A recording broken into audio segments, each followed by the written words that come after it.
If you truly want to get better at Valorant in the fastest way possible, then you need to listen closely to what I'm about to share with you. I'm sure you've been practicing a lot, and maybe you feel like you're getting a bit better, but probably not as good as you should be given the time you put into it. And that is simply because of one thing. You're practicing, but you're doing something called general practice instead of deliberate practice. Now, what is deliberate practice, you might ask? It's the process in which you actually work on what has to be worked on, and you do it quickly and efficiently. Deliberate practice can be broken down into 4 steps. And if you follow all 4 steps, I guarantee you that you're going to improve at a rate that you would think is impossible. So, step number 1 in deliberate practice is you need to be extremely intentional with the practice that you're actually doing. This means that you shouldn't be practicing everything in general. What you should be doing is figuring out what your actual weak points are and work on them one at a time. And the best way for you to go about doing this is to start by recording one of your ranked games. You don't need to record a bunch of them. One should be good enough. Then, once you've recorded it, you need to watch over your gameplay and find out exactly why you're dying,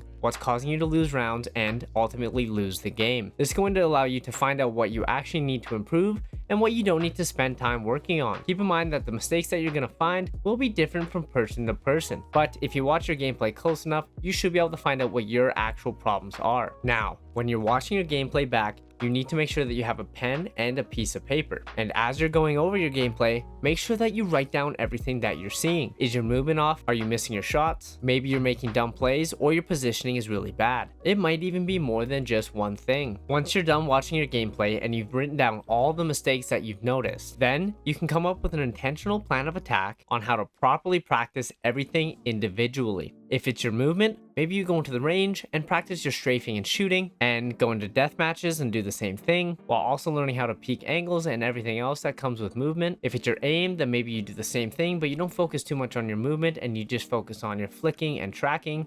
And you could also maybe benefit from doing an actual aim training routine. If it's your game sense, then maybe you go ahead and check out the video linked at the top right now once you're done this video to get a good breakdown on how you can improve that. And if it's your positioning, come up with a really good plan of attack on how to solely practice that. Maybe you go into a custom game with your buddy and work on positioning in certain areas of the map, or when you're playing, you stay conscious of where you are and only focus on improving your positioning. These are just some examples of what you can do to individually practice each thing. However, keep in mind that you don't have to strictly do these examples. You can find ones that work best for you. But the main takeaway here is that you shouldn't be practicing everything you need to work on all at once. Instead, you need to identify what your biggest problem is and practice only that first. This is called being intentional with your practice, and it's going to allow you to correct your mistakes much more efficiently and effectively. Step number 2 in deliberate practice is relatively straightforward, but I'm sure a lot of you aren't doing it, and that is to be 100% focused on your practice when you're actually doing it. This means that you need to block out a certain amount of time in the day and fully focus and devote yourself to practice during that time. Meaning you shouldn't be on your phone during this time,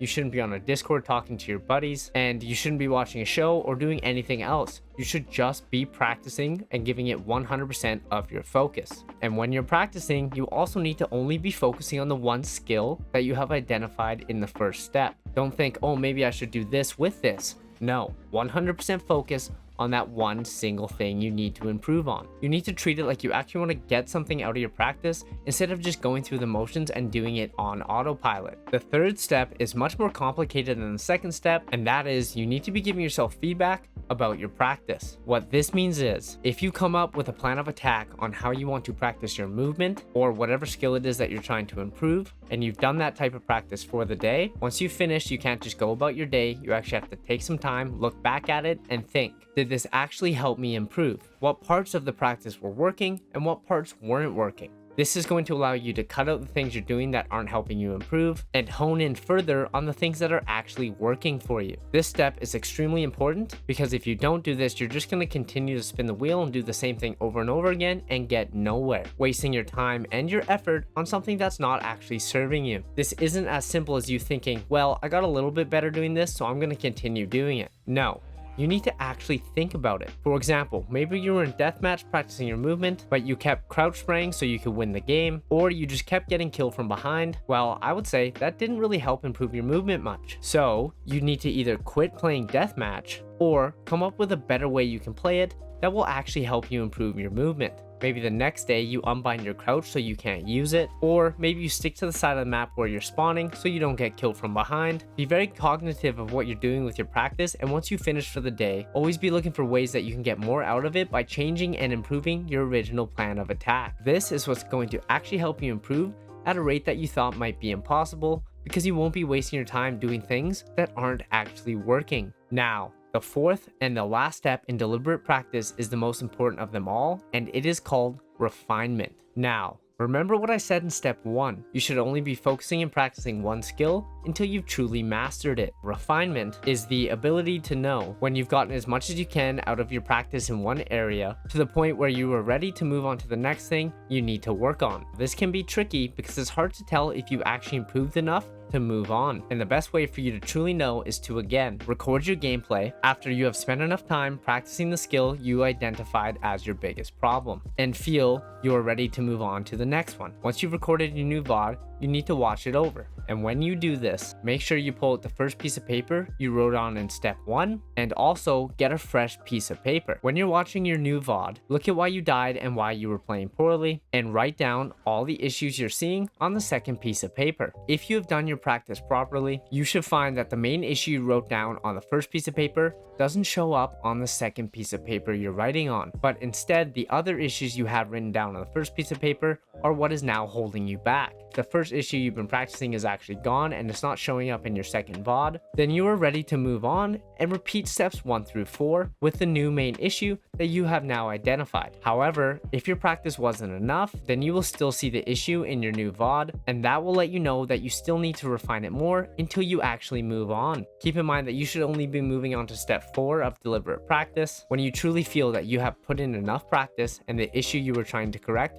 has been fixed. This could take a couple days, or it could even take a couple weeks, depending on how bad the issue is. So don't just rip through steps 1 and 3 and try to move on too quickly. Really take the time and devote yourself to improving, and once you feel that you've truly improved on the thing you're working on, then you can do this final step and check for sure. By using deliberate practice properly, you can hone in on each mistake that you have and waste absolutely no time working on it and fixing it. This is going to allow you to break through any plateaus that you're having in Valorant, as you've most likely just been doing general practice, and while that is okay, it can only get you so far. If you do not allow yourself to work on one thing at a time, you are going to find that your progress is slow and minimal at best. But by focusing on one issue at a time and following all 4 of these steps, you can actually work on it, improve it, and move past it, causing you to drastically improve each aspect of your gameplay in a quarter of the time it would otherwise take doing general practice. Thank you guys so much for watching, and if you got any value out of this video or you want to see videos like this in the future, feel free to hit that like button, sub to the channel, and ring that bell notification so that you can stay ahead of every other gamer and unlock your full potential. Much love, guys. Hopefully I'll see you in the next one.